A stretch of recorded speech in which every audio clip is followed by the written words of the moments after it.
허락하신 하나님을 기억하며 우리의 삶을 온전히 내어드리길 원합니다. 다 함께 사도신경으로 우리의 신앙을 고백하겠습니다.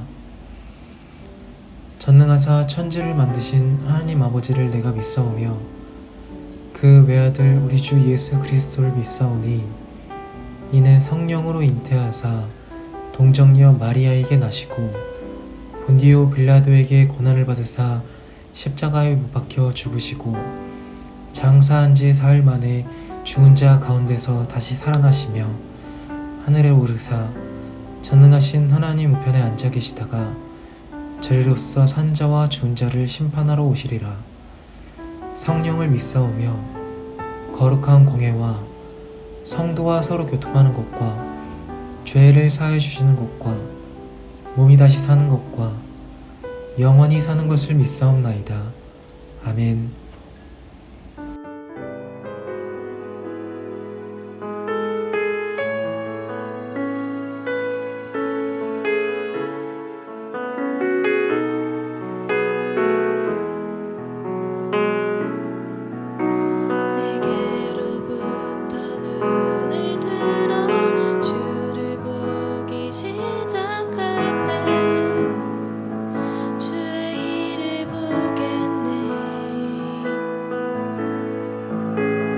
작은 마음 돌이키사 하늘에 꿈꾸게 하네. 주님을 볼 때 모든 시선을 주님께 드리고 살아계신 하나님을 느낄 때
오늘 우리가 함께 나눌 말씀은 예레미야 38장 1절부터 6절입니다.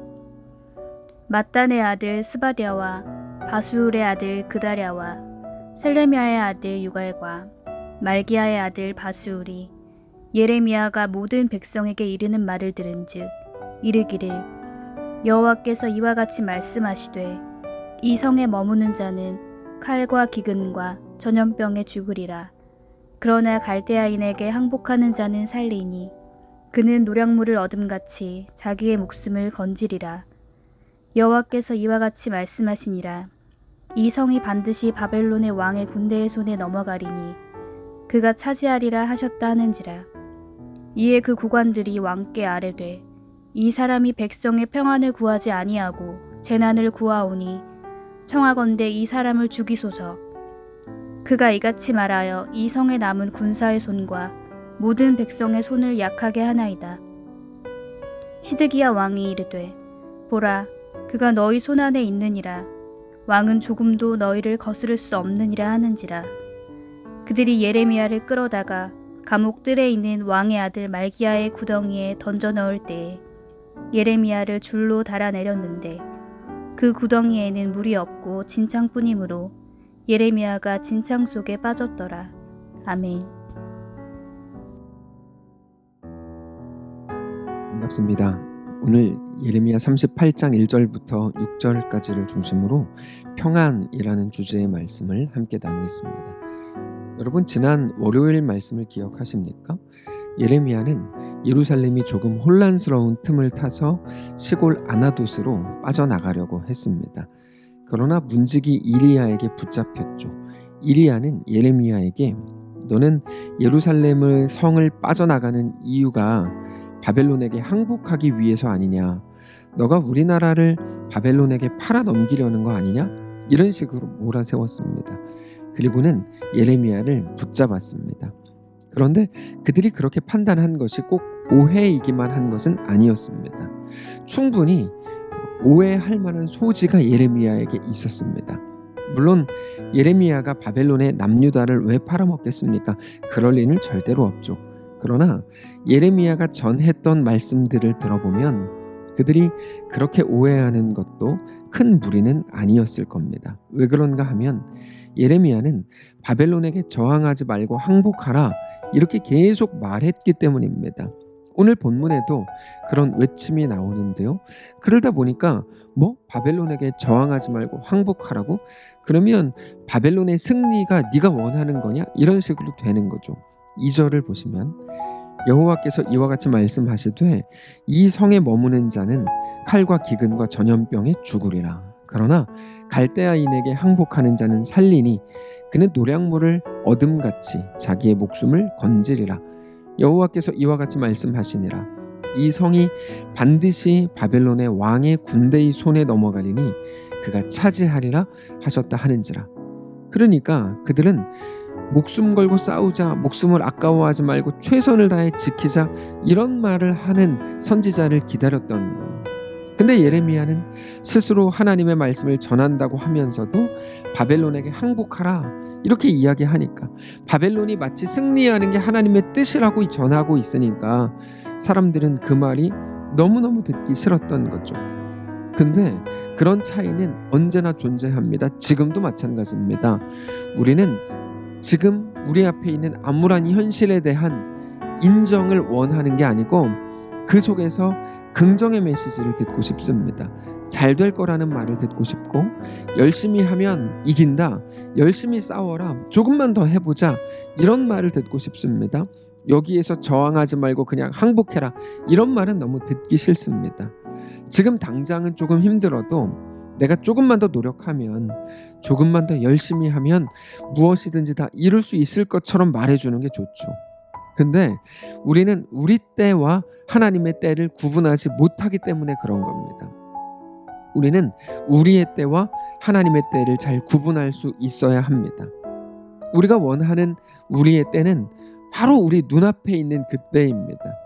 그래서 조금 힘들더라도 조금만 참으면 상황이 좋아지기를 원하는 거죠. 그러나 하나님의 때는 그것보다 더 멀리에 있습니다.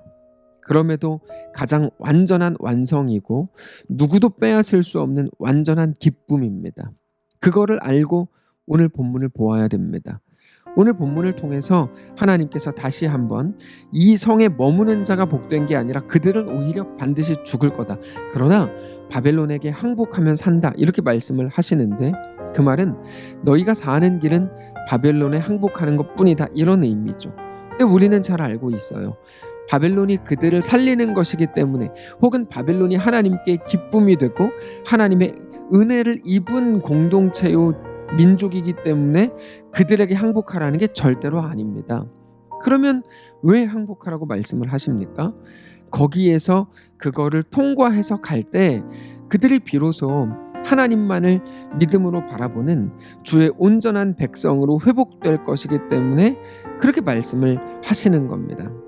근데 예레미야를 잡아 거둔 사람들의 오해가 무엇인가 하면 마치 바벨론이 모든 승리인 것처럼, 그들이 최종 목적지인 것처럼 생각했다는 것이죠. 그러나 하나님께서 예레미야를 통해서 분명히 말씀을 주셨어요. 바벨론도 하나의 도구일 뿐이고 그게 결코 전부가 아니라는 거죠. 그러니까 우리는 우리에게 대한 하나님의 최종 목적지를 알아야 되는 겁니다. 그거를 알고 가야 되는 겁니다. 근데 마치 아무것도 모르는 사람들처럼, 지금 당장이 그저 전부인 것처럼, 또는 우리 눈에 보이고 머리에 그려지는 어떤 상황이 전부인 것처럼 그렇게 늘 생각한다면 우리는 하나님께 대해서 매일같이 오해할 수밖에 없게 되는 것입니다. 지난 주일에 말씀을 드렸지만 우리는 우리 앞에 일어나는 모든 사실들을 가지고 모든 일들을 판단하고 결정합니다. 그게 당연한 거죠. 우리가 무언가를 추론하고 추측하고 판단할 때 우리 눈에 보이는 것이 전부일 수밖에 없습니다. 그게 우리 연약함이죠. 그러나 눈에 보이는 대로만 말하고 느껴지는 대로만 판단하는 것을 두고 성경은 뭐라고 표현합니까? 믿음 없음이라고 말한다는 것을 우리가 기억해야 됩니다. 성경에서 믿음의 반대말은 불신이 아니라 눈에 보이는 것이라고 규정한다는 걸 기억해야 된다는 거죠. 고린도후서 5장을 보면 7절에서 이렇게 말씀하십니다. 이는 우리가 믿음으로 행하고 보는 것으로 행하지 아니함이로라. 분명히 대조됩니다. 믿음의 반대말은 보는 것이죠. 그러니까 보는 것의 반대말은 뭐죠? 보이지 않는 건데, 보이지 않는 모든 것이 믿음입니까? 아니죠. 하나님으로 인해 생각되는, 하나님으로 인해 만들어질 모든 것들이죠. 그게 믿음입니다. 그래서 오늘 본문으로 돌아가면 유다 백성들이 예레미야의 말을 들으면서, 그러면 바벨론에게 항복하려는 거야? 바벨론이 무슨 하나님이야? 바벨론이 무슨 최고 선이야? 이렇게 생각했고, 그래서 예레미야의 말에 대해서 참을 수가 없었던 겁니다. 그래서 오늘 본문을 보면 고관들이 예레미야의 말을 듣고 너무 기분 나빠서 왕에게 고발합니다. 제발 예레미야를 죽여주십시오 부탁하죠. 4절.